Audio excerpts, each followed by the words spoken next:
If you want to build secure backend applications, make sure to watch out for these 10 security vulnerabilities and incorporate them into your design when you design your backend application and that front end for that matter.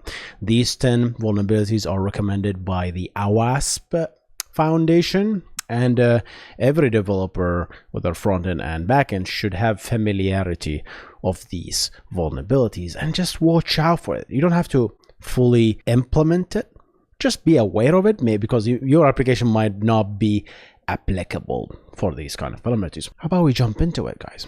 So guys, today we're gonna go through the OWASP top 10 vulnerabilities that is recommended and recognized by the developers as first steps and first principles towards more secure coding, towards building better backend apps and front-end apps. Most of these vulnerabilities, we have talked about them in this channel. I'm going to reference, as I start talking about this, you're going to start seeing me linking to videos that we talked about as real world news that happened in the world, live stuff, right? So we're gonna start linking to this and making sense of that. Most of the time, because my experience is backend, you will see more examples of backend, but there are front end examples as well. So OWASP, if you don't know, guys, stands for the Open Source Web Application Security Project. So let's read through the blurb and then jump into one by one and explain these risks and give some examples. Okay, companies should adopt this document and start the process of ensuring that their web applications minimize these risks. Using the OWASP top 10 is perhaps the most effective first step towards changing the software development culture within your organization into one that produces more secure code. Again, this is just first step. This is not everything.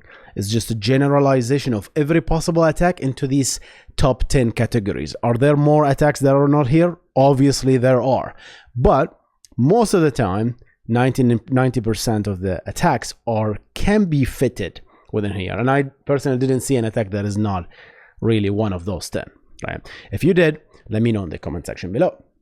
How about we jump into it? So top 10 web application security risk. Number 1 is injection, and it's a very popular thing. The first thing that came to my mind probably is SQL injection. There are obviously other types of kind of injections that is given here, but the most popular is SQL injection. I talked about it right here if you want to learn more about it. And the idea here is the application then on the backend does not sanitize the input parameters that are used for SQL statements on the backend, and as a result, users can either inject entries that can drop content, drop databases, drop tables, drop data structure on the backend, which causes harm, or can essentially leak stuff that you're not supposed to leak. So for example, if you have a where clause that says where name is equal single quote and then plus, and then the actual string that the user supplied, and then another plus, and then another single quote, that is the worst case scenario here. What the attacker can do is name himself or herself Adam, and then single quote, then semicolon, then dash dash, and then insert the other statement. So the other statement could be drop table students or drop table employees, right? That usually doesn't work if you really build your backend such that the user executing doesn't have drop privileges, obviously, right? So, and I talked about that in another video where you kind of have best practices of what permissions your database users on the backend to give, right? If you're doing a query, your web REST application shouldn't really be admin. It should be a native script database user that have a very complex password first, and then the second thing is it should only have select privileges. All right, so that's it.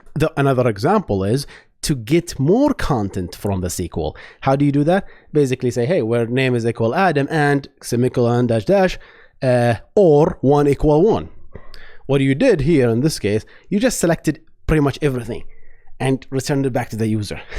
Bad stuff, obviously. So injection, very, very popular thing. So broken authentication. Application functions related to authentication and session management are often implemented incorrectly, allowing attackers to compromise password keys or session tokens, or to exploit other implementation flaws to assume other user identities temporarily or permanently. So basic authentication, the idea of authenticating myself. If you have an endpoint that allows me to authenticate, and I can simply create a script that does a credential stuffing, which is like, hey, I'm gonna try user this, and then this dictionary attack, and then let's try this password and this password. And if you don't really stop me or time me out or kind of elevate this these requests and stop me from making a lot of requests, then you have a broken authentication system. I don't care if it's secure on the backend. If you don't stop me from trying and brute forcing, that's bad authentication right there. A good security hygiene there. If you keep trying a failed attempt password, you will increase the timeout. You will lock the users. Hey, you cannot log in for X amount of minutes, and then you double that. Or sometimes people do a Fibonacci series all the way there, not exponential, just Fibonacci series, make them slower and slower and slower, then try for another 2 minutes, and then 5, and then 9, and then whatever. Another broken authentication is just having bad session length, essentially. Like hey, you have a session that doesn't expire for 5 hours. That's generally bad, because someone could log in a library and then close the browser, and that's the example they're giving, and anyone opening the browser back, obviously the cookie will be there, and all of a sudden you're logged in as their account. That's broken authentication. Number 3, sensitive data exposure. Many web applications and APIs do not properly protect sensitive data, such as financial, healthcare, and PII. Don't know what PII is. P2? I don't know what that. Attackers may steal or modify such weakly protected data to conduct credit card fraud, identity theft, and other stuff as well. So basically here, most popular stuff attacks where we saw the leaks that happened, the Uber leak back in 2016, I think, or 2014, I don't remember. I think 2016. The Uber dumped like 50 million user social security number and addresses. These are sensitive stuff. So there are 2 types of sensitive data exposure. We're talking about password, but also other stuff. Social security numbers, right? Addresses. These are sensitive emails, sensitive information, which should be at rest. The data at rest, which is in the database, should be protected. I mean, some people goes all the way encrypted. That's a lot of work, because if you encrypt it, where do you store the key, right? Because you have to turn around and decrypt it, right? I mean, you can have it end to end and have the user decrypt this thing, right? But then you cannot on the backend, you cannot do backend asynchronous jobs on these data, which is kind of, if you think about it, it's actually a good thing. You can only encrypt your data and nobody else can see it. Another thing which is very, very critical, and we talked about it many times on this channel, is protecting the sensitive data in transit while it's moving across the network, right? TLS, transport layer security, talked about it many times. I have I wouldn't be exaggerating if I have over 50 videos on TLS. Check out the video right here. This is transport layer security. Encrypt the stuff between 2 parties. How does that work? Understand how that works. Understand the cryptographic algorithms used, which are secure, which are not secure. TLS 1.2 versus TLS 1.3. All that jazz. Have security as number 1, right? Caddy web server pushed this and saved us from this, right? I think it's the first web server that kind of is HTTPS by default, and kind of push this now, and pretty much every web server now is HTTPS by default, which is good. I think that the push came, I'm not gonna, I give it some credit, but the credit came in from HTTP2, which is, I would not even give HTTP2 the credit, because HTTP2 now, it has to be secure by default, and that was not by accident. They didn't do it for security. No, they did it because they couldn't figure out protocol ossification, HTTP2, right? Because they wanted to do it in encrypted because it's easier, right?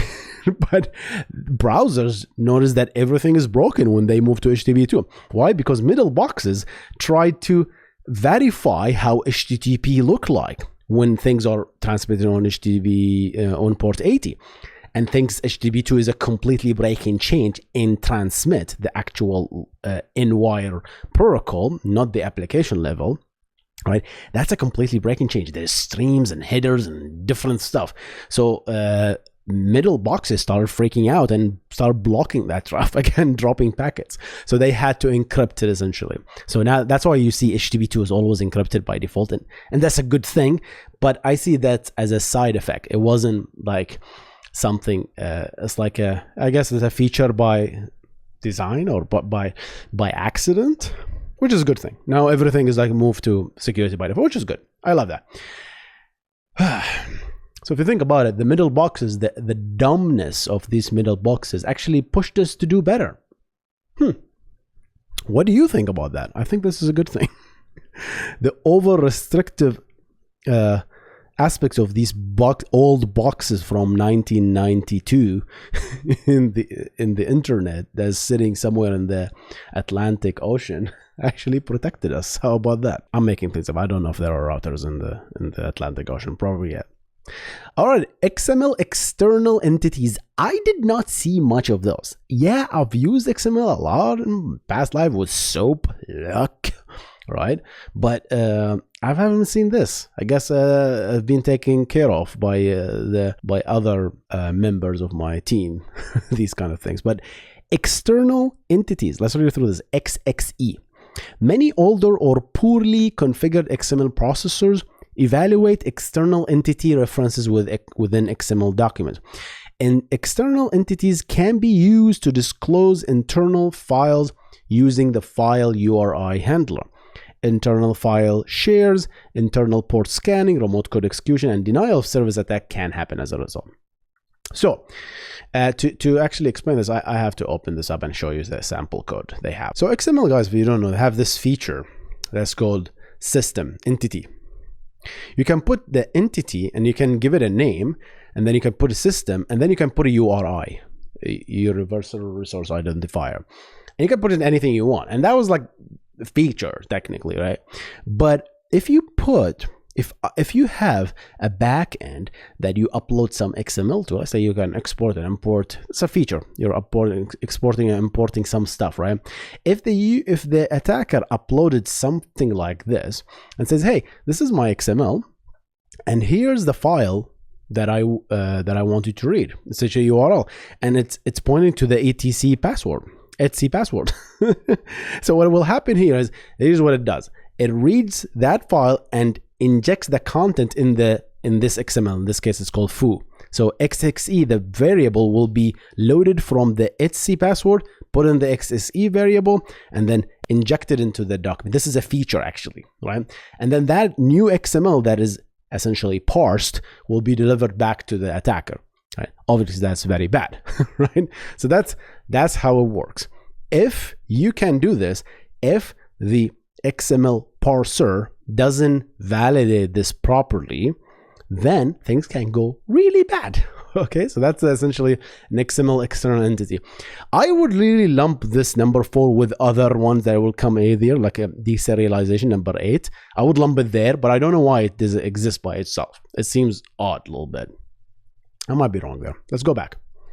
Broken access control, and we talked about that many times in this channel. Broken access controls. Restrictions on what authenticated users are allowed to do are often not properly enforced. So now we are authenticated. We have logged in. We have created our username. We logged in with our username password. We have a token. We are authenticated. The system knows us. But are we authorized to access /admin? Are we authorized to access /system? Are we authorized to access /data/passwords? Right? That's a different question, right? Attackers can exploit these flaws to access unauthorized functionality or data, such as access to other account user information accounts, view passwords, sensitive files, all that stuff. One popular example that I can think of here is HTTP smuggling, right? Where you have a reverse proxy in the middle. And this is really not your fault as a backend. It's the system architect fault, whoever put in the system. So That's why you as a backend engineer, you have to really know your stuff, what you're built, what's in front of you and what's on your back, right? So you have to understand this kind of thing. I talked about HTTP smuggling many times. There's even a worse version of it. It's called HTTP2 smuggling, H2C smuggling, HTTP2 over clear text smuggling. Anything that can essentially bypass security, which is smuggling HTTP requests, right? Essentially, attacker can go to a backend that is not supposed to go by tricking the reverse proxy versus the backend. And many videos I made about this. Node.js every now and then, every 3 months, fixes a bug with a broken access control. Every 3 months is a constant thing. I will make a video about it. Just Google update Node.js now and you'll see my videos eventually. February 2021, December 2020, they made another fix there. Nginx has something as well like that, right? HA proxy. They keep obviously fixing these things, but the protocol negotiation between the backend and the front end, especially how do you deal with HTTP 1.1 is the worst. Like, how do you know when a request starts and when a request ends in HTTP 1.1? The whole thing is just a bunch of TCP segments that the reverse proxy accepts or the application accepts, right? You have to aggregate them, wait for all of them to come back, and you can see, the first one is get HTTP 1.1, and then post, and then there is no T, so you have to wait. And then the other segment comes in, there is a T, and then there is the next to the body, question mark, blah blah blah blah slash, and then the end of the request, and then content, the headers comes in. The headers content length, that's actually 100 characters. So you go starting from content and from the end of the headers, you move 100 characters, and that's your body, right? That's how it works for HTTP 1. Hacky as F, essentially. HTTP 2, thank God they fixed that. There is no more. We know where a request starts or where a request ends, because the idea is we have the idea of streams. Each stream uniquely identify a request. I know that this stream will only have one request at a time. It will not have multiple ones. So yeah, broken access control. Very, very dangerous stuff. Security misconfiguration. Security misconfiguration. So we talked about that. Number 6. Oh man. How many Elasticsearch and MongoDB and Postgres databases have been scanned on the web, guys, again? check my software news videos that I made. Countless videos. A lot of people just scan the web randomly for random IP addresses on popular AWS instances, and people don't know how to configure stuff. People are lazy. People just deploy stuff as default and then just ship it up. Yep, sure. You want to make port 5432 open? Sure.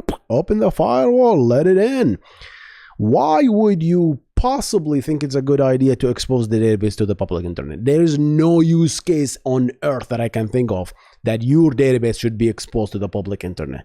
Put a goddamn reverse proxy, some application on top of it that protects it from this stuff. There is no use case that I can think of where this is possible.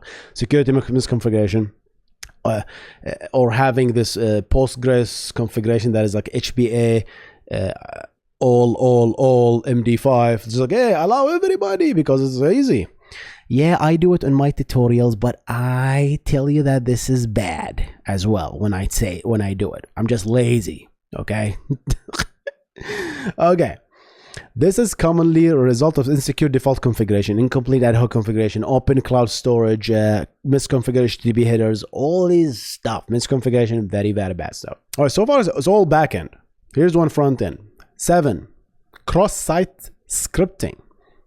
And this is one of the things that literally there's only one solution to, right? And it's a backend solution, unfortunately. It's all backend at the end of the day, right? We have to fix it in the back. So let's talk about XSS. Again, I made videos about XSS.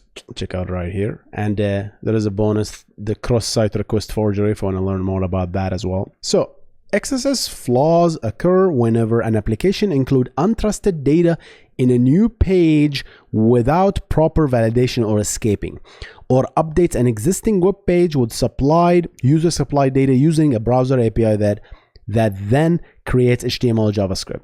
XSS allows attackers to execute scripts in the victim browser, which can hijack user session, deface websites. Who remembers here back in 2010, was it? 2011 maybe? Twitter, the Twitter retweet, XSS bug. Someone managed to craft a tweet that is essentially a script, a JavaScript, and literally just tweeted it. And then the rest of history. The moment you view that tweet is basically an XSS JavaScript that sits on your browser, and then immediately will get recognized as a script, gets executed, retweets that tweet, right? Because it's a script that essentially just like, oh, go to find document.get element by ID, blah, blah, blah, click on the retweet button. And previously there was no prompt, right? Prompt wouldn't save anything because they will go and click the prompt, but it will just retweet. And if you happen to have, if someone with 1 million followers happened to see this, tough luck, man. That's it. The whole entire Twitter was done by everybody had that essentially. Another problem with the XSS is if I manage to inject something, if you have an input and I inject a script /script tag open blah blah blah, and I manage to write a fetch command to access your own site, the same site, right, that you're in, to execute a request on your behalf. And since you are in the same, so let's say you're in Bank of America, obviously that's wrong, right? But as an example, you're in Bank of America and you're going and there is an exposed text box and you enter that script that essentially made a post request to Bank of America /transfer to transfer money from this account to this account. Obviously this is not as easy as it sounds. There's all sorts of captchas and 2-factor, 3-factor, 700-factor authentication to do transfer, but I'm giving you an example of those guys did the job to protect against this, right? But if you have to protect against this yourself, right? And I can make a transfer on your behalf to my account with just the script. Say shady stuff, right? And no cookie can protect because you are in the same site. There's no same site property on the cookie can protect you, nothing. The only thing that can protect you is disable inline scripts. That's it. Never, never, never allowed inline script. Never. Who cares about advertisement? Advertisement, the only thing that runs on inline. I think that changed too. And only allow, using content security policy, stuff that you can essentially execute, right, from trusted URLs. Insecure deserialization. All right, so deserialization, guys, is the idea. Serialization is you have object in your C# application or your Java application, your JavaScript, and your Go, and then you take that in-memory representation of the object, and then you serialize it into a string or byte string. Usually this is protocol buffer, XML, JSON. What is the other fashionable stuff these days, the formats? I think that's it. And then you take this serialization, JWT, and then you ship it to across the wire because it's easily shippable. You cannot ship a memory object across the wire without serialization. And then on the other end, you deserialize it, right? You take the string and you deserialize it, make it back into an object, essentially. During the deserialization phase, you can essentially, if you have a bad deserializer, an attacker can, if they know how your deserializer works, and say, okay, this particular field, I'm going to inject a code in that particular field in the string. I'm going to inject some code. And the deserializer have an API that blindly execute whatever in that field, right? If you have such a, and Java does have some of that stuff, dangerous stuff, right? If you just have random stuff and the attacker can manage to inject that code and the deserializer blindly execute that field value in the backend, remote code execution, injection of CAD, privileges, escalation, all sorts of nasty stuff. That's why I said the insecure deserialization, I want to lump it up with number 4 and make this list only 9. I guess they didn't want to make it 9 because it's not as sexy as 10. I don't know, man. What do I know about security, huh? I'm just a lowly backend engineer right here, man. All right. Number 9, using components with known vulnerabilities. Hello, OpenSSL. How many times will you talk about OpenSSL, Heartbleed, and all these NPM shady packages that you guys install in your React apps, huh? That's dangerous stuff. That's one of the most dangerous stuff. That's dangerous. OpenSSL Heartbleed, I don't want to talk about. I made a video about it right here. Check it out. All these IoT devices sitting on OpenSSL version 0.01, whatever that version old, with Heartbleed there, and people can still hit it. And if your application references OpenSSL, you're infected. You don't care. Who cares if your application is secure? If you are referencing OpenSSL or any other component that is weak or have vulnerabilities, you're vulnerable, son. Whether it's leakage of security sensitive information or straight out just DDoSing you by crashing your server if they found a C buffer overflow bug or something that allows them attackers to crash their server. Yikesy det ska. Finally, number 10, insufficient logging and monitoring. Insufficient logging and monitoring coupled with missing or ineffective integration or incident reports allow attackers to further attack systems, maintain persistent, pivot more systems, and tamper with them. Guys, how many outages did we discuss since I started making this series, the software news, since 2020, early 2020? The Google outage, the Slack outage, the Microsoft outage, the Amazon outage, all of these without monitoring and logging. If there was an active attack doing this stuff, if you don't have logging, the attacker can sneak in even more, right? You need a way to discover attacks, essentially. And without that, that is bad stuff. SolarWinds. Look how Microsoft is struggling. SolarWinds, I don't blame Microsoft for this. They have all the logging. SolarWinds hackers, I hate to call them hackers, they are geniuses. Whatever method they're using, nobody in security has thought about this stuff. This is new to everybody. Everybody's freaking out from SolarWinds. This Orion thing, the channels they took, that's why it's taking a long time to do forensics to find out that's why you have to have better forensics, and Microsoft is beefing up their forensics and logging and monitoring as a result. Guys, what do you think about these? And have you implemented any of these?